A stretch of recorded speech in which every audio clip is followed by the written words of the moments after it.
if a single family's unwavering dedication, stretching back, well, way over a century, could literally sculpt the very destiny of an entire dog breed? It sounds like something out of a sweeping historical saga, doesn't it? Almost epic. Exactly. Yeah. But today, we're taking a deep dive into just such a story, a lineage so profoundly influential that its name, well, it's basically synonymous with one of the most remarkable and frankly historically significant breeds on the planet. Okay, let's unpack this. For anyone fascinated by canine history or the intricate art of selective breeding, maybe just the incredible power of a clear vision brought to life. The name Colby is, it's nothing short of legendary. It really is. We're talking about the Colby Pit Bull dynasty. This is a family whose groundbreaking work, starting way back in 1889, meticulously created what is still revered as one of the most respected and foundational bloodlines of the American Pit Bull Terrier, or APBT. Right. And the source material we're looking at makes this crystal clear. It emphasizes, and this is a direct quote essentially, desde finales del siglo XIX, el apellido Colby está ligado de forma inseparable a la historia del American Pit Bull Terrier, APBT, y el mundo de los gamedog. Inseparably linked. That's powerful phrasing. It is. And it means this isn't just some, casual connection or a footnote. It's profound. It's foundational. You really can't fully discuss or even understand the APBT without acknowledging the indelible mark of the Colby family. It's woven right in. So this isn't just a story about dogs, is it? It feels more like a compelling saga of vision, unwavering commitment, and the meticulous art of breeding. Something every lover of APBT history is going to find absolutely captivating, I think. What's truly fascinating here is precisely how deeply intertwined the Colby name became with the very essence of the APBT, and crucially, the world of what were historically known as game dogs. Right, that term itself needs unpacking. Definitely. And our mission in this deep dive is to explore the profound historical, cultural, and genetic value this family has etched into the breed's legacy. We'll peel back the layers to uncover why, even more than a century later, the Colby line remains an undeniable reference point in the APBT world. So we're going beyond just dates and names. Absolutely. We're not just offering dates and facts. We'll bring you real anecdotes, key data points that really paint a complete and vibrant picture. By the end of our conversation, you, as, a keen observer of APBT history, will gain a really comprehensive understanding of their enduring impact. Which is essential, really, for understanding the breed's lineage and characteristics today. Exactly. It's fundamental. Imagine just for a moment the foresight, the sheer tenacity it takes to establish a line that not only endures but actively thrives for over 20 consecutive generations. 20 generations, that's over 100 years. More than 100 years of consistent breeding principles. You're about to hear about specific legendary dogs that carried the Colby name, a surprising and quite poignant tragedy that touched their lives, and the core unyielding principles that guided this extraordinary dynasty through triumphs and, well, challenges too. It's a real saga. And for those of you who find yourselves completely hooked by this, wanting to go even deeper into this rich tapestry after our conversation, we'll tell you exactly where to find literally hundreds of additional hours of history on the APBT and gamedogs. Yeah, it's an incredible resource. It really is. An invaluable treasure trove of information that will expand your knowledge even further, especially, like we said, if you're a lover of APBT history. Definitely something to check out. Okay, so Section 1. The Genesis of a Dynasty, John P. Colby, and the Founding Vision. Here's where it gets really interesting, like you said, that source material. Desde finales del siglo XIX, el apellido Colby está ligado de forma inseparable a la historia del American Pit Bull Terrier, APBT, y el mundo de los gamedogs. Inseparably linked. It's not just a casual mention. No, it's a declaration, almost, of a fundamental, maybe even genetic connection. When we say a family name is inseparably linked to an entire breed, I mean, what does that really mean in practice? It means you literally cannot fully discuss or understand the breed without discussing that family. For the APBT, the Colby name isn't just like a chapter in its history.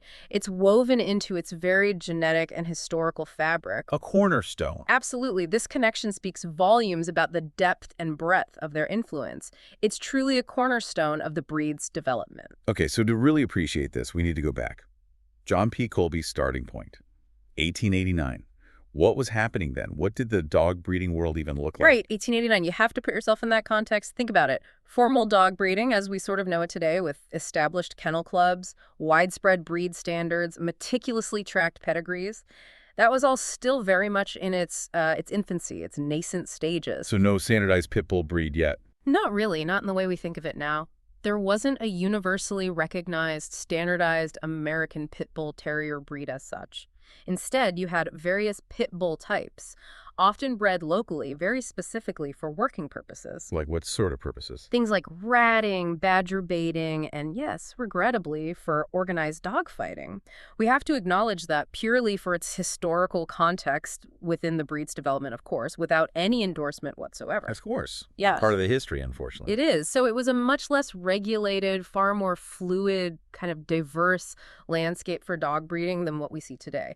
And in this environment, Colby's initiative, again, the source says it se convirtió en una de las líneas de sangre de APBT GAMEDOG más antiguas, puras y respetadas del mundo del American Pit Bull Terrier. Oldest, purest, most respected. Exactly. And this wasn't an accident of history or, a stroke of luck. It really speaks to a clear, deliberate, and remarkably ambitious vision right from the start. He wasn't just breeding dogs. He was building something specific.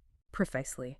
He was actively establishing a foundational standard, aiming for a consistent type with specific, highly desirable traits that would be recognizable, that would endure for generations, and doing that in an era without modern genetic tools or widespread centralized breed registries. That was an incredible feat. So if he was creating such a distinct line, basically from scratch, what exactly was he aiming for? Let's talk about that term, game dog. Yeah. What did that signify in his vision, especially for our audience who probably has some familiarity? That's a crucial point, and yeah, it often gets oversimplified or, frankly, misinterpreted. For those of you already familiar with the term, it's worth reiterating.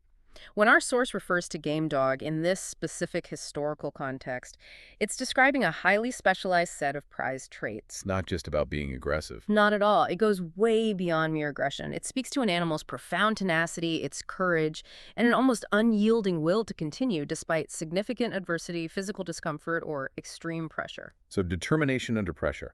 Exactly. Historically, these dogs were evaluated for their drive and determination in various working roles, which, as we mentioned, did include organized combat.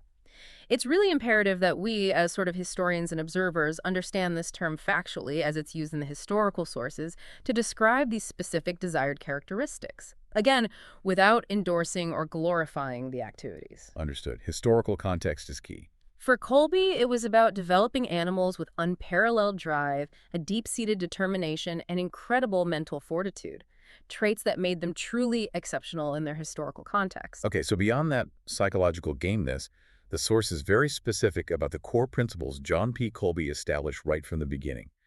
It says the family-bred dogs combining gameness, estructura impeccable y temperamento equilibrado. Those three pillars. Gameness, impeccable structure, and balanced temperament.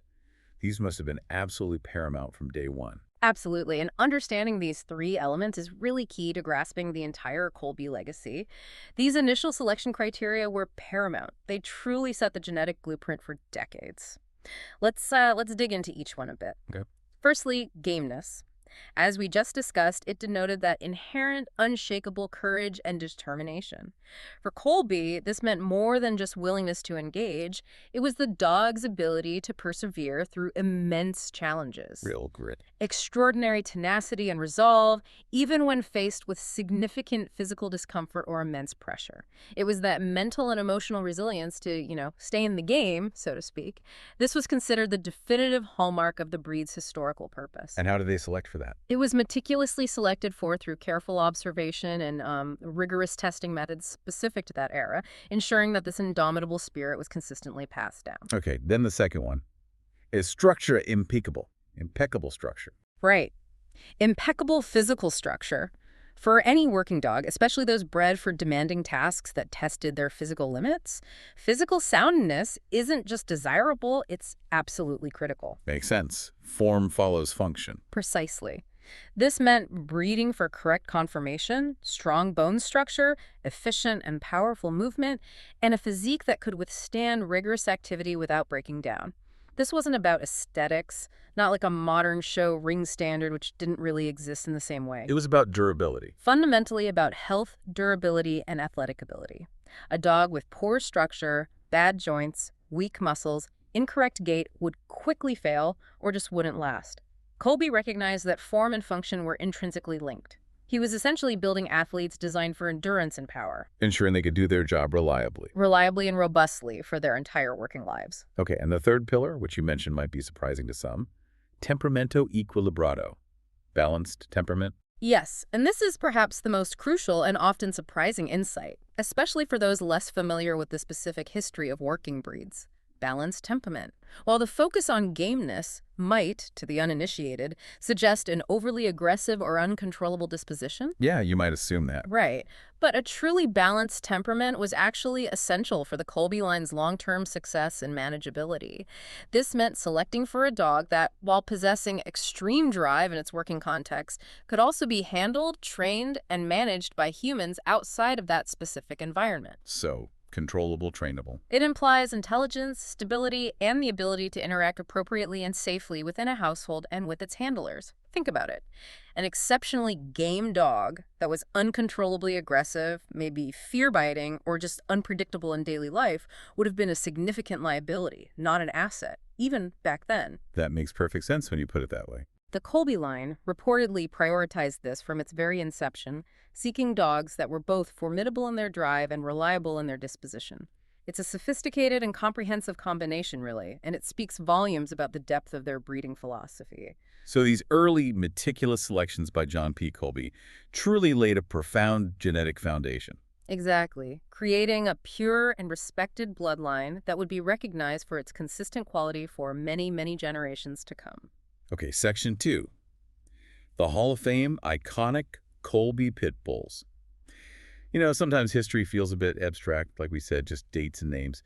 But then you encounter the stories of specific animals, and suddenly it's incredibly tangible, vivid even. Brings it to life. It really does. The Colby line produced not just dogs, but true legends.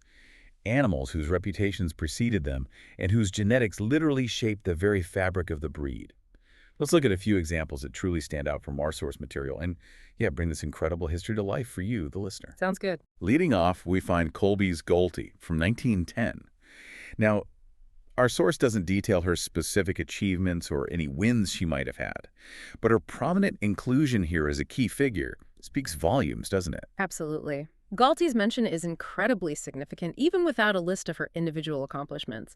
Her birth year, 1910, places her squarely in that early foundational period, just a couple of decades after John P. Colby started. So her just being named is important. The very fact that she's highlighted suggests she was almost certainly a pivotal figure in the breeding program.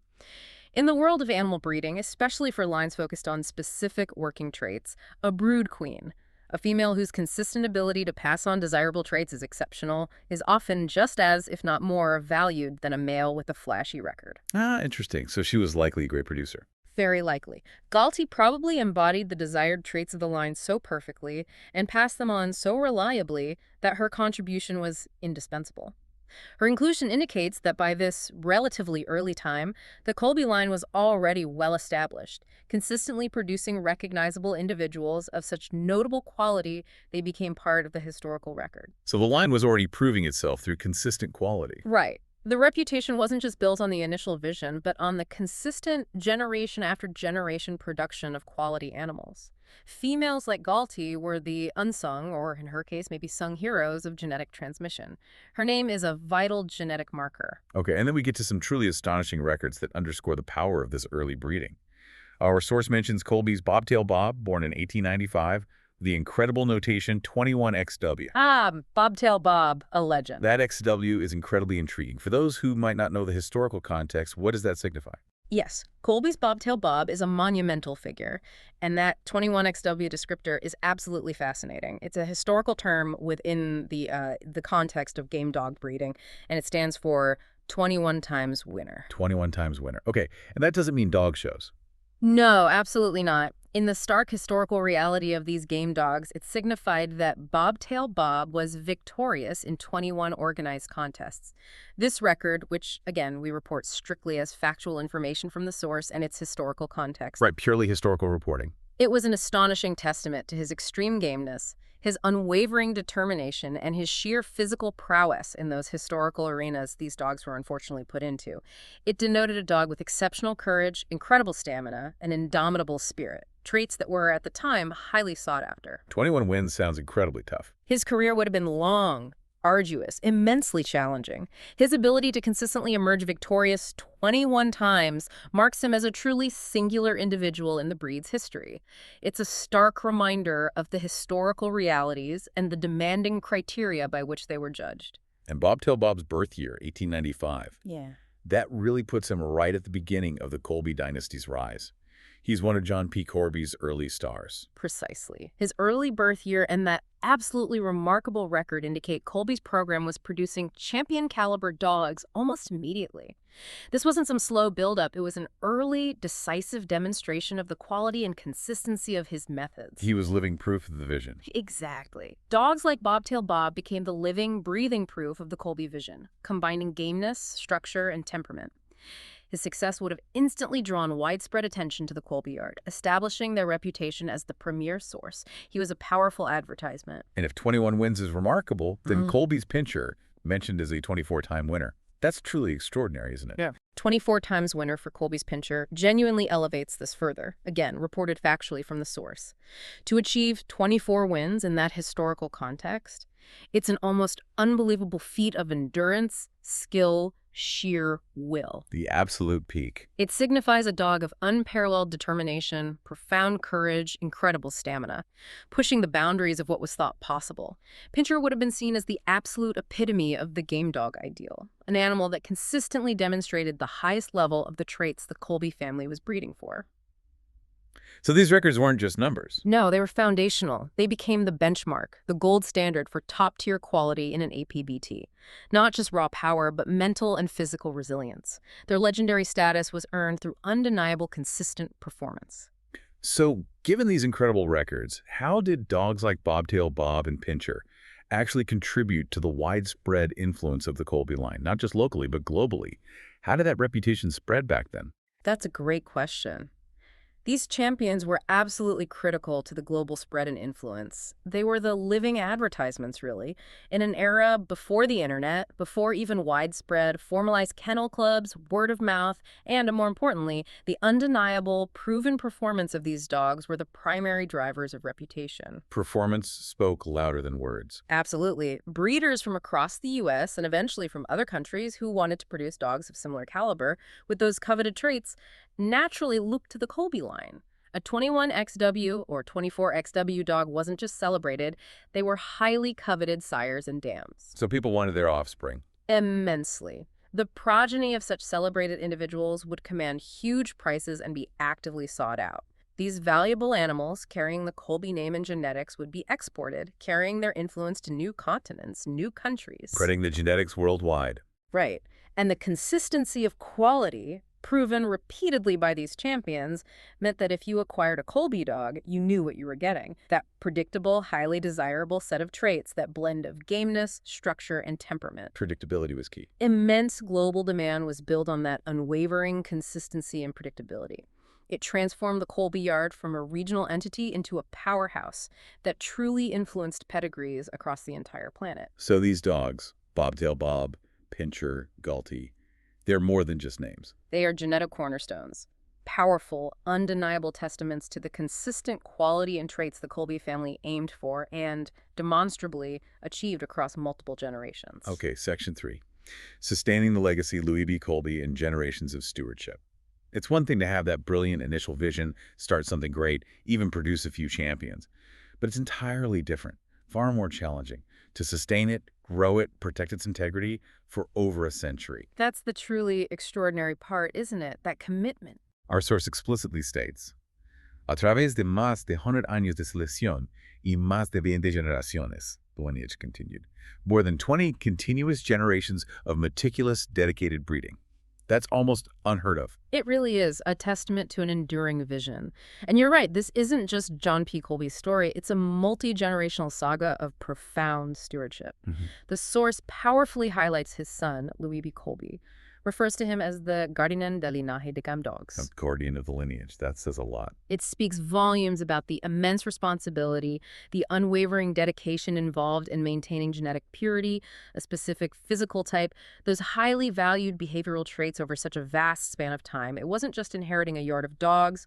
It was inheriting a philosophy. A whole set of standards. Rigorous standards and a deep, almost innate understanding of the animals. Louis B. Colby and the generations after had to become intuitive experts in canine genetics, even without the tools we have today. They relied on meticulous observation, careful handwritten records stretching back decades. That record keeping must have been crucial. Absolutely. And an intuitive, inherited understanding of which pairings would consistently reproduce the desired characteristics without dilution or deviation from that Colby ideal. So how exactly did Louis B. Colby and the generations that followed manage to ensure the continuity of those foundational traits, gameness, structure, temperament, across so many decades, 20-plus generations?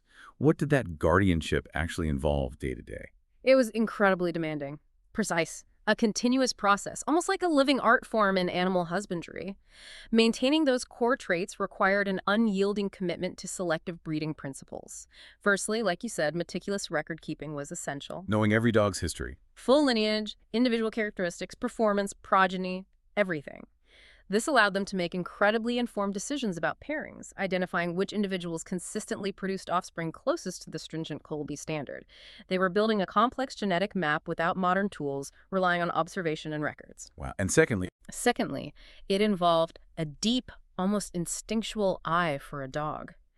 An understanding of the desired characteristics that went beyond just, surface appearance. They weren't just breeding for a pit bull, they were breeding for the Colby type. Specific drive, specific physical attributes, a particular temperament profile. So constant evaluation. Constant critical evaluation of each litter. They'd retain only those individuals that most closely matched their ideal, and they had to be prepared to make difficult, maybe even financially impactful decisions about those that didn't meet the exacting standard. That takes discipline. This constant, rigorous selection pressure acted as a powerful genetic filter, ensuring only the dogs displaying that coveted combination were allowed to continue the line. It was a testament to their unwavering vision, their profound understanding of animal husbandry, and their intuitive grasp of basic genetics long before DNA was understood. An almost spiritual connection, maybe. You could say that. A connection to their animals and an unshakable adherence to their vision. And the remarkable result of all this sustained effort was that the Colby line influyó en pedigrees de todo el planeta. It influenced pedigrees across the entire planet. That's an astonishing claim for one family's program starting in the late 1800s.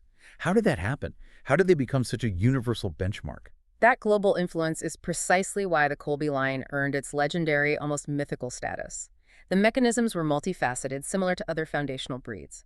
Firstly, the consistent, proven quality, especially those famous champions like Bobtail, Bob, and Pincher, created that undeniable reputation that crossed borders. Reputation drove demand. Exactly. Other breeders, internationally, wanting similar quality, looked to Colby.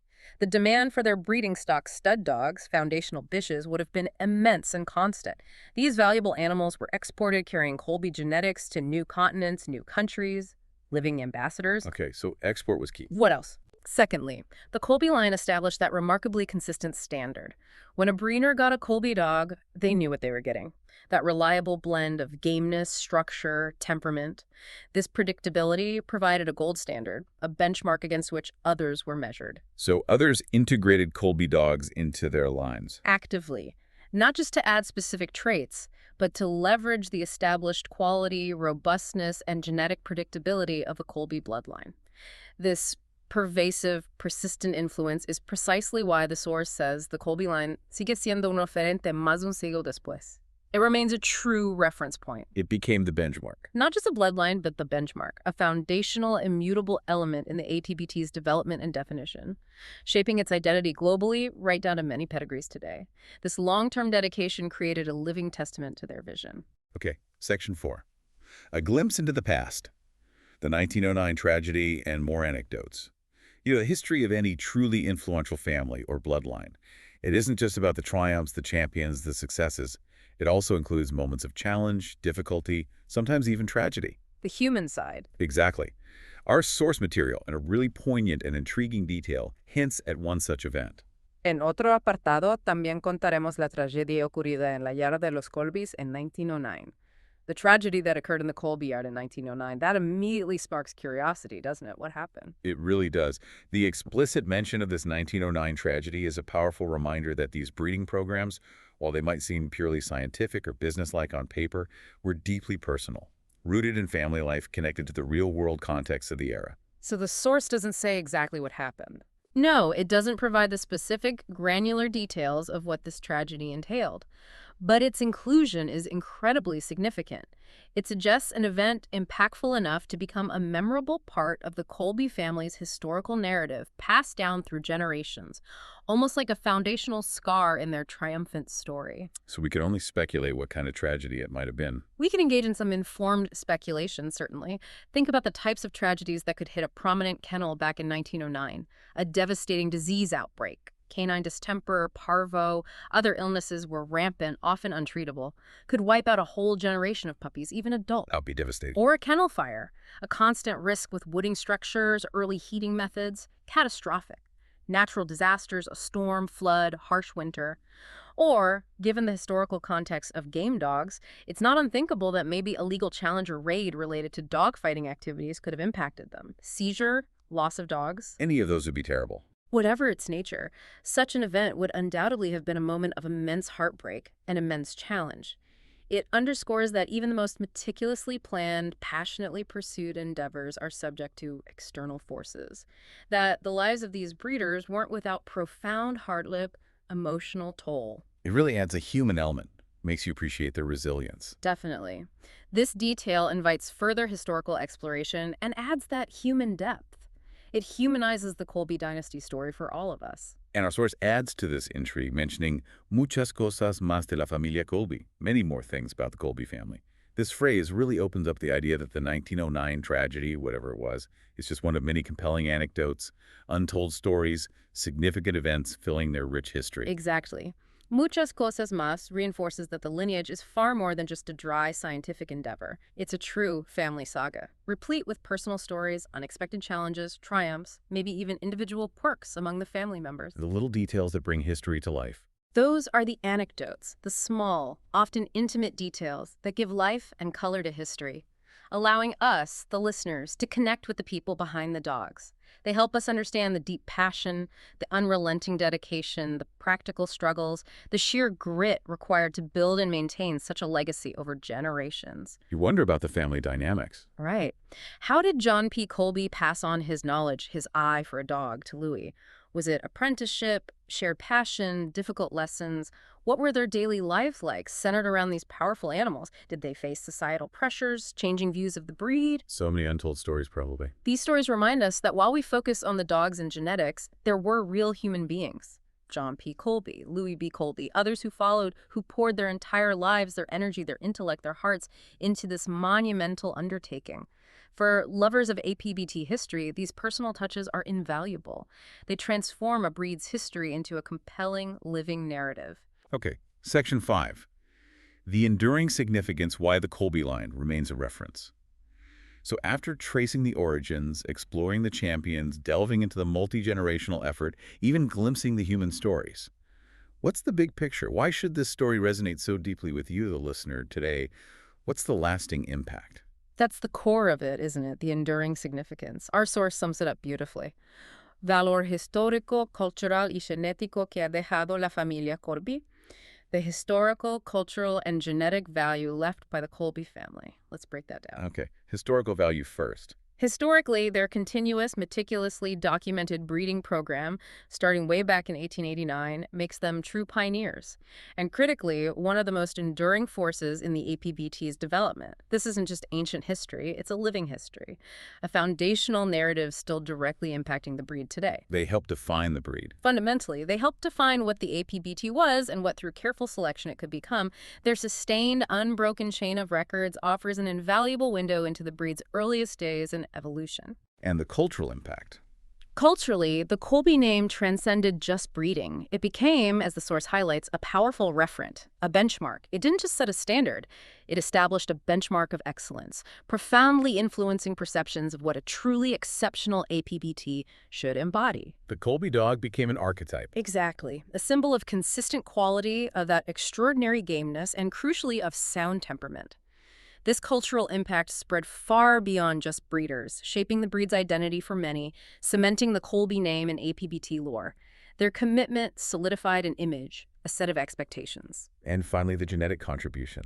Genetically, their contribution is absolutely undeniable and still felt today. Their rigorous, multi-generational selection for that precise, difficult combination, gameness, structure, temperament, created a genetic pool of immense lasting value. So modern dogs still benefit. Countless other APBT pedigrees globally have benefited. Many today's most respected, successful APBT lines can trace significant ancestry back to Colby dogs, benefiting directly from the robust health, predictable traits, foundational quality the family painstakingly cultivated. That's their lasting scientific biological contribution. A testament to visionary foresight. Absolutely. Done with unparalleled consistency. So, in essence, the story gives us, as the source says, la información más completa sobre los perros Colby, anécdotas reales y datos clave para entender por qué la línea de Pitbull Colby sigue siendo un referente más de un siglo después. It's more than just dog breeding. It really is. It's a powerful testament to what can be achieved through unwavering multi-generational dedication. The Colby dynasty serves as a potent model of dedication that transcends animal breeding. A broader lesson there. A compelling story illustrating the power of a clear vision, sustained effort across generations, and unyielding commitment to core principles that were, frankly, ahead of their time. Whether you're an avid APBT enthusiast, deeply familiar with the breed, or just interested in the impact of long-term vision and persistence, the Colby story offers invaluable lessons. It shows how a family can shape a legacy. They created a standard, a distinct type, an ideal that has resonated for over a century, making their work an absolutely essential part of American canine history. For anyone wanting to truly understand the American Pit Bull Terrier, its origins, character, enduring appeal, understanding the Colby line isn't optional. It's fundamental. Didactic, entertaining, essential for APBT lovers. Exactly that. Okay, let's wrap this up. We've truly traced the incredible sprawling journey of the Colby Pit Bull dynasty today. From John P. Colby's foundational vision back in 1889 through the era of legendary champions like Colby's Bobtail Bob, 21 wins, amazing, and Colby's Pinscher, an unparalleled 24-time winner. Truly astonishing records. We've seen how the dedicated stewardship of his son, Louis B. Colby, and subsequent generations ensured the line's integrity and quality for over 20 continuous generations. It's a profound testament to how meticulous, unwavering selection for vital traits like gameness, impeccable structure, and that crucial balanced temperament can create an enduring legacy. A legacy influencing the entire breed globally, right down to its genetic blueprint today. Right. And this deep dive into the Colby family's century-plus of work, it really reminds us that behind every influential breed, every established standard, there are individuals, often unsung heroes maybe, with incredible foresight, unwavering commitment, willingness to dedicate their entire lives to a passion. Makes you think? It raises an important question for all of us, doesn't it? Something to ponder. What kind of lasting legacy are we building? Whether it's through our personal passions or professional endeavors, or just the core values we choose to live by every day. The Colby family showed us that with enough dedication and a clear vision, a legacy can indeed transcend generations, leave an indelible mark. A really provocative thought to end on. And if you've been as captivated as we have by the rich, extensive history of the American Pit Bull Terrier and the fascinating, multifaceted Colby line, there is truly so much more to discover. There really is. We highly recommend you visit APBT INFO, that's APBT INFO, on their website or their YouTube channel. They offer literally hundreds of hours of history on the APBT and gamedogs, including even more detailed stories, rare insights, incredible anecdotes about the legendary Colby Pit Bulls. It's an amazing resource for anyone serious about the history. It's invaluable, incredibly deep for anyone who considers themselves a lover of APBT history and wants to dive even further into this captivating world. You will find it an absolute treasure. Check them out.